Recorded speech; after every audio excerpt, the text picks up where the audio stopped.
mga igsuon, kanang makadawat ta og regalo ba? Di ba mag-apas mangyud ta sa sulod sa regalo? Di ba dili sa putos?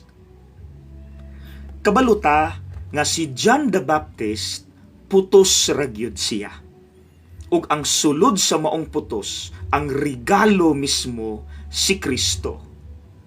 Pero diri sa ebanghelyo karong unang adlaw sa simbang gabi, mas na-focus ang mga tao sa putos kaysa sa regalo mismo. Well, dili na bag-o nato. Kay bisan hangtod karon, moabot gani ning Christmas season, ang mga tao mas ma-focus sa sale sa mall. Mas na-focus sa regalo nga paliton og mga unsa kay akong madawat. Mas na-focus sa pagkaon, inom, bakasyon, asa ta manuroy, og kining Christmas parties.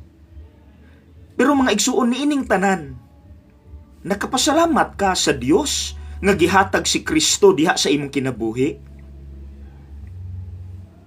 Hinumdumi nga kining tanan putos rani. Remember, the gift is Jesus. Naataan ni tanan tungod ni Kristo. Pero honestly, musulti ko tinuod, many of us celebrate Christmas without Christ. Imagine na, ga-birthday party mo, pero wala diha ang celebrant. Di ba kulang?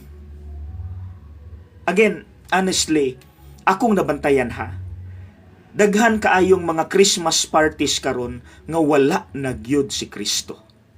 Unsaon ka nato nga ma-highlight nato si Kristo, and please let us do that. Kay nag-enjoy biya ta ani tanan tungod biya ni Kristo. So dili unta ta ma-focus sa rapper, sa putos. Putos ra na tanan.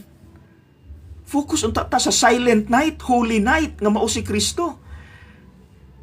Sige daw. Kanang Christmas nga naa gyud si Kristo.